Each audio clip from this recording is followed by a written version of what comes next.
একজন নারী হয়ে আজকে আমাকে ফুডকার্টের ব্যবসা করতে হচ্ছে, যদিও বা শোভনীয় নয় আপনাদের কাছে, সমাজের কাছে, কিন্তু আমি মনে করি, আমি একজন নারী উদ্যোক্তা হিসেবে প্রাউড ফিল করি। আমি চুরি করে খাচ্ছি না, আমি নষ্টামি করে খাচ্ছি না, আমি এখানে পরিশ্রম করতেছি এবং আল্লাহ আমাকে সেই পরিশ্রমের ব্যবস্থা করে দিয়েছে। এটা সেই খাবার কোনো মায়ের হাতে অথবা কোনো বোনের হাতে। আর এটা হচ্ছে রাজহাঁস, প্রায় শেষের অংশে চলে আসছে, অল্প কিছু আছে। এটাও হচ্ছে 5 থেকে 6 পিস 250 টাকা। আর এটা হচ্ছে গরুর কালো ভুনা, লাল ভুনা বলতে পারেন আপাতত, তার কারণ আমি অথেন্টিক ভাবে করি। ওটা জাল দিতে দিতে দিতে একটা সময় আসে যেটা হচ্ছে কালো হয়ে যায়। এটা হচ্ছে গরুর কালো ভুনা, 6 থেকে 7 পিস 250 টাকা। আর এটা হচ্ছে ফ্রেশ কলিজা ভুনা, সুমিয়াপার কলিজা ভুনা না, গরুর কলিজা ভুনা। এটা হচ্ছে 250 টাকা।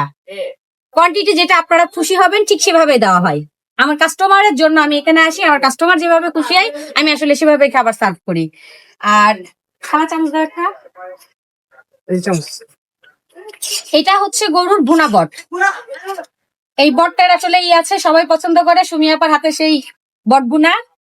এটা হচ্ছে ভুনা বট, এটা হচ্ছে 180 টাকা। এখানে হচ্ছে আপনার আমার পাওয়া যাবে বর্তমান শীতে দেশি হাঁসের মাংস, চীনা হাঁসের মাংস, রাজহাঁসের মাংস, আপনার গরুর কালো ভুনা, গরুর চুই ঝাল, আর হচ্ছে গরুর বট ভাজা, গরুর বট ভুনা এবং কলিজা, শীতে নেহারি, আর খিচুড়ি, চাউলের রুটি, চাপটি, ছিটা রুটি, কালা রুটি। বাস্তবতা অনেক কঠিন।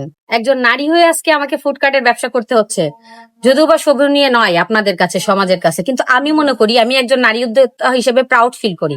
আমি চুরি করে খাচ্ছি না, আমি নষ্টামি করে খাচ্ছি না, আমি এখানে পরিশ্রম করতেছি এবং আল্লাহ আমাকে সেই পরিশ্রমের ব্যবস্থা করে দিয়েছে। আমি আসলে কিছুই পারতাম না। একজন গৃহিণী যখন ঘরে থাকে, তার বাবা মার বাড়ি থেকে হাজবেন্ডের বাড়ি যায়, তার কিন্তু আসলে নিজস্ব কিছু থাকে না।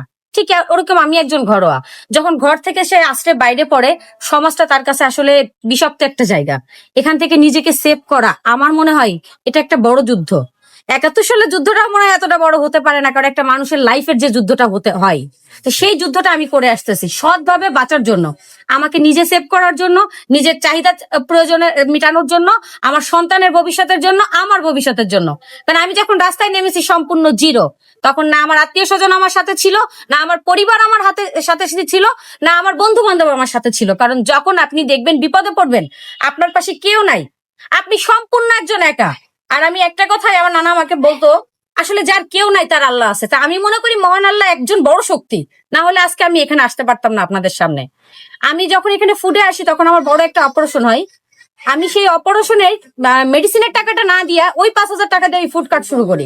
আসলে আমি যখন বউবাজারে দোকান দিয়েছিলাম, আমার আসলে এটা ঘরোয়া খাবার, সম্পূর্ণ খাবারের পরে ডিপেন্ড করে আমাকে সবাই চিনে।